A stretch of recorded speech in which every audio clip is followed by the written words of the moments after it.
Gopinath. I'm a consultant physician and diabetologist, a faculty of Sree Balaji Medical College. I have multiple publications in both international and national journals and also few monograms and patents. I'm also a member of various organizations like the API, the IACM, etc. Today we are going to talk about an interesting topic called pneumonia. So let's just move on to the session. What is the definition of pneumonia? Pneumonia is defined as an acute respiratory illness that is characterized by an inflammation resulting in an exudative solidification of a part or the entire parenchyma of the lung. So it involves the alveoli, the distal airway and the interstitium. So radiologically it will present as a consolidation visible as at least one opacity on a chest X-ray. So the underlying pathophysiology is again infection and a subsequent inflammation involving the alveoli or the distal airway and the interstitium. So consolidation occurs because the alveoli gets filled with WBCs, RBCs and fibrin, and the affected lung area loses its spongy texture and there's an increase in weight due to the consolidation. Now the classification of pneumonia is basically based on anatomic distribution, etiology and clinical setting. Coming to an anatomic distribution, it is defined as a lobar pneumonia confined to one lobe, bronchopneumonia which involves the bronchioles and alveoli, and interstitial pneumonia which involves the interstitium. The etiological classification include a primary pneumonia that is caused by a specific pathogen in an individual without any pre-existing abnormality. Secondary is like an aspiration pneumonia in a hospital setting, and a suppurative pneumonia is necrotizing pneumonia. Now based on clinical setting, pneumonia is classified into community acquired pneumonia, which usually acquires outside the hospital in the community or less than 14 days after admission. Then hospital acquired pneumonia develops more than 48 hours after hospitalization. Ventilator associated pneumonia is usually seen in intubated patients. Healthcare associated pneumonia is acquired within 30 to 90 days of healthcare exposure.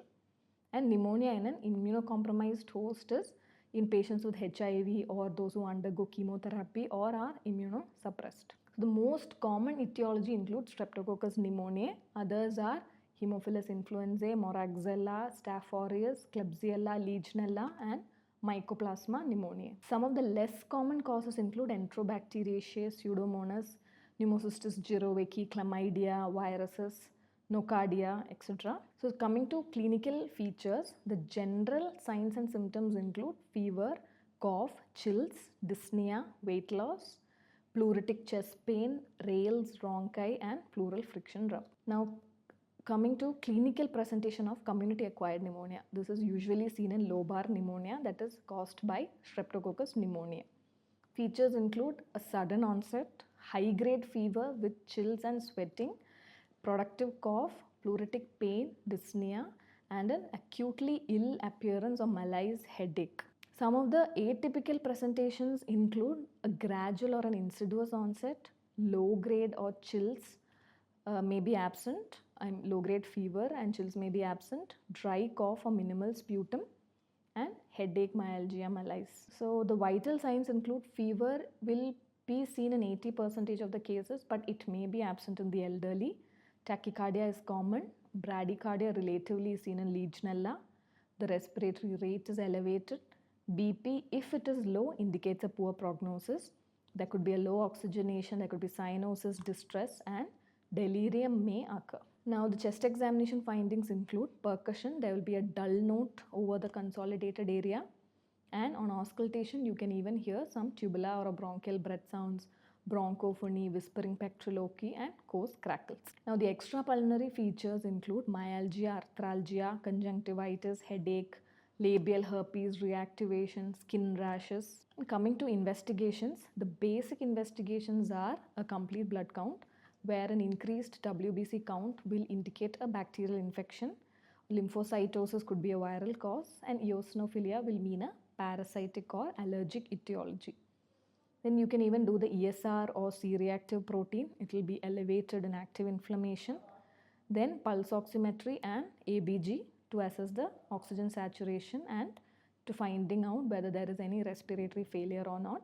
The radiological investigations include a chest x-ray, which will confirm the diagnosis and show the different types, and a CT chest for atypical or non-resolving or a complicated pneumonia. Again, microbiological investigations include gram stain culture, then a blood culture, sputum for AFP, viral detection, and urinary antigen tests. Now, serological tests include Mycoplasma pneumonia, Chlamydia pneumonia antibody, and some of the adjunctive or special tests are pleural fluid analysis, bronchoscopy with BAL, and procalcitonin levels. Now, coming to the treatment part, the general treatment include to optimize oxygenation, fluid balance, and antibiotics.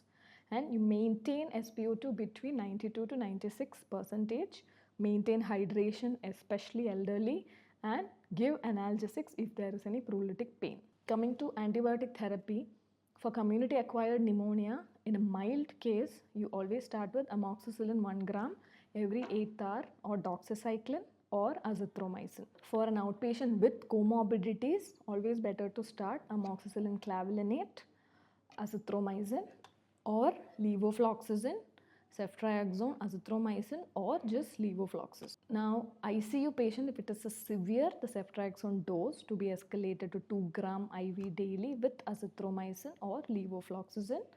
Vancomycin if MRSA is suspected, and in a hospital acquired or ventilator acquired pneumonia, Piptas, piperacillin tazobactam, or cefepime or meropenem.